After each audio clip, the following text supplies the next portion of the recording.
The fire is crackling, burning the bodies of the dead Corps soldiers who gave their lives to defeat Titans in the City of Trust and protect humanity from more death and loss of territory.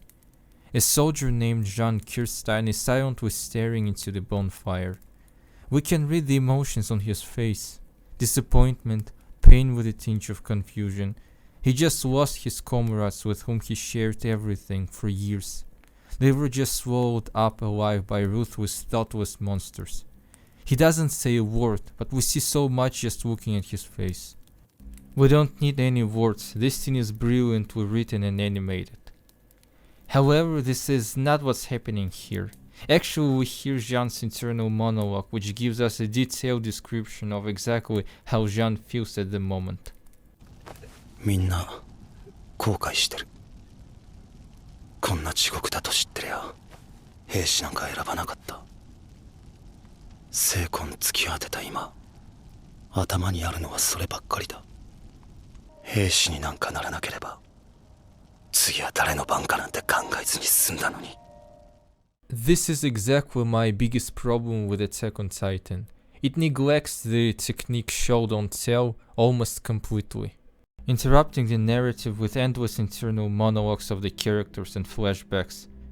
In this video I wanna take a look back and analyze the first season of one of the best anime shows released, Attack on Titan. Just a little disclaimer, when I was writing this script, I only watched the first 2 seasons of Attack on Titan. I'm telling you this so you'd better understand my position in relation to this story at the moment of making this video. Attack on Titan is based on a legendary manga series by Hajime Isayama, which started in 2009 and only ended in 2021, 8 years after the show premiered in 2013. This is an important factor which should explain us a lot. In this story, humanity almost got destroyed by the horde of horrendous human-eating titans. Titans are huge and resemble humans in an uncanny way. The survivors of the catastrophe built 3 huge walls called Maria, Rose and Sina to defend against the Titans. For 100 years humanity lived in relative safety from Titans, except for Corps soldiers who regularly go outside the walls on expeditions. And not all of the soldiers returned from their ventures into the enemy territory. Overall life was relatively safe within the walls, but one day a mysterious colossal titan and armored titan appeared in Shiganshina, the town where our main protagonist Eren Jaeger lives, with his parents and his adopted sister Mikasa Ackerman. Armored Titan breached the gate, letting a horde of titans in. As a result, Eren's mother died. Eren, Mikasa and their friend Armin Arlert decided to enlist in military training and become members of the Corps. Eren to avenge his mother and kill all the titans, and Mikasa to protect Eren and keep him alive. Eren and Mikasa are exact opposites. Eren is hot-headed and he has an acute sense of justice. He can't stand when someone is getting abused or harassed, and always picks up a fight against the bigger opponents even if he knows he can't defeat them. Despite growing up and maturing, obviously kids in the world of Attack on Titan mature way faster than in our real world, Eren remains mostly the same. He picks up fights against those he can't defeat, but he remains loyal to his ideals of justice despite anything. Before training, Eren would occasionally fight bullies or even soldiers. Later, however, the bullies got replaced by titans. As Hannes perfectly described Eren in Season 2 Episode 8, Eren never gives up no matter how hard he gets beaten. 勝ったところはついぞ見たことねえが、負けて降参したところも見たことがなかった。あいつは時々俺でもおっかねえと思うぐらい執念が強え。何度倒されても何度でも起き上がる。そんな奴らだ。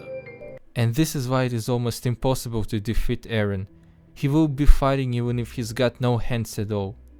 However, there is also a pretty dark side of Eren, his dark obsession with killing all titans. Sometimes it makes him lose control and behave like a literal psychopath. Mikasa, on the other hand, is reserved and calm most of the time.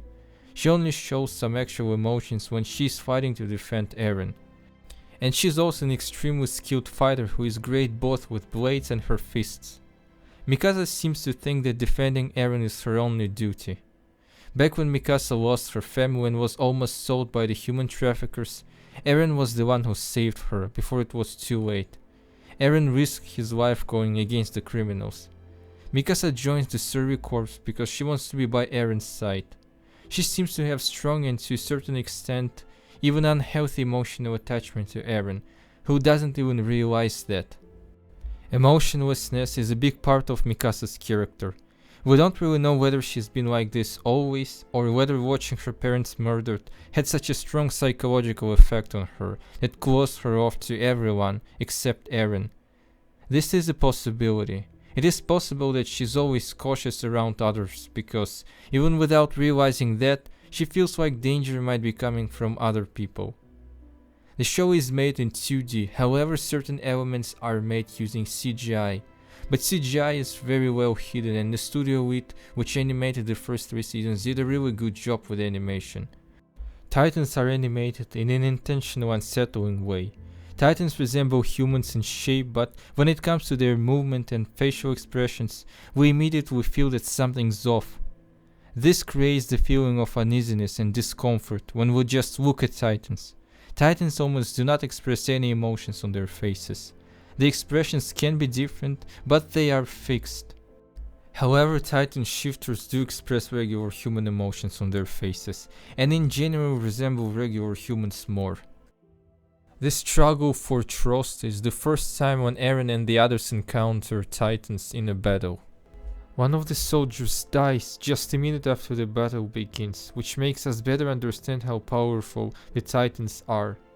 Moreover, Eren almost immediately loses his leg.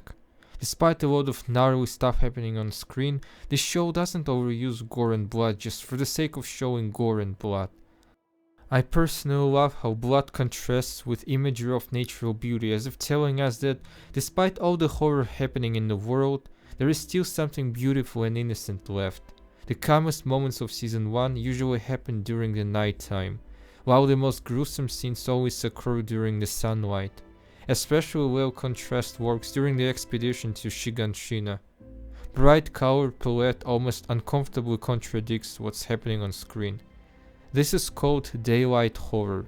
Ari Aster's Midsommar is perhaps the best example of it.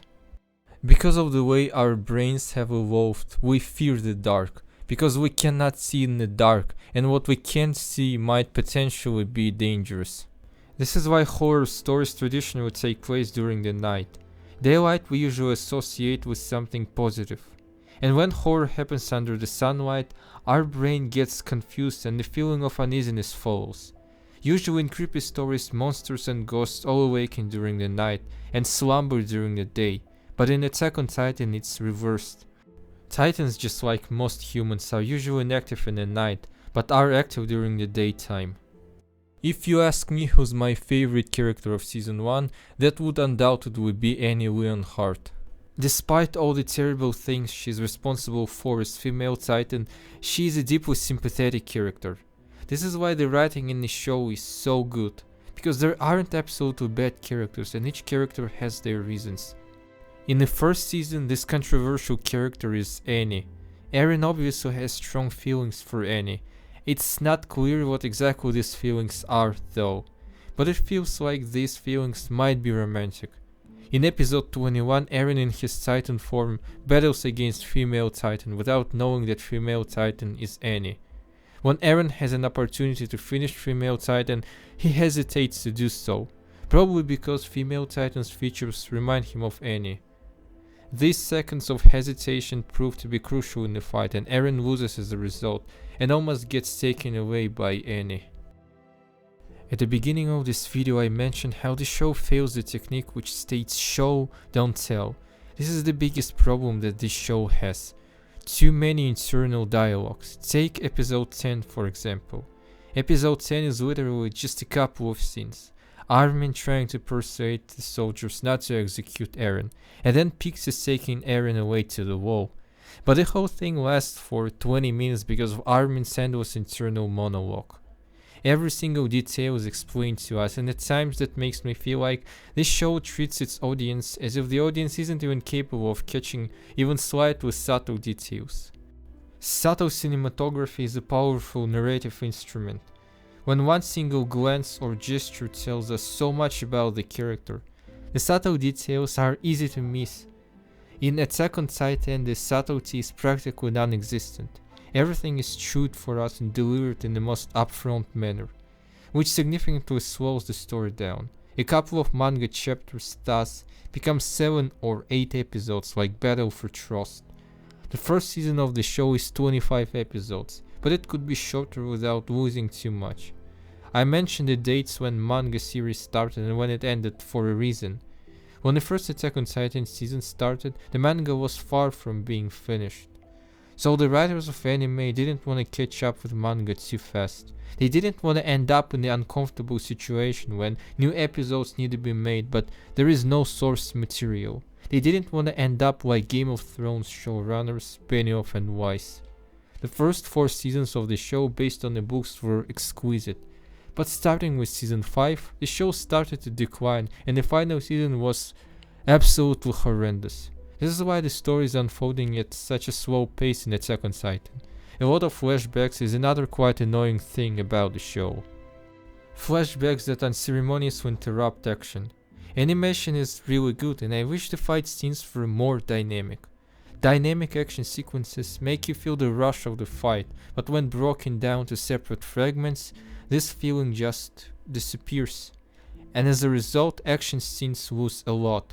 I know this isn't the problem of Attack on Titan specifically, as a lot of anime shows based on unfinished manga suffer from slowing the story down as much as possible. Attack on Titan isn't even the worst example. The show actually took its time and the gap between season 1 and season 2 is 3.5 years. Attack on Titan changed anime forever, in my opinion. It set new high standards for mainstream Japanese animation. New standards in almost everything, in how you present the characters and how you build suspense and mystery of the world building. This was an analysis of season 1. Season 2 video is coming soon. Just a little disclaimer, when I was writing the script I only watched the first 2 seasons of the show. I'm telling you...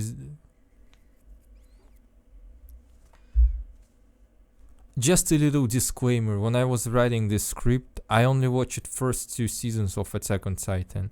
I'm telling you this so you'd better understand my relation... Just a little disclaimer, when I was writing this script, I only watched the first 2 seasons of Attack on Titan.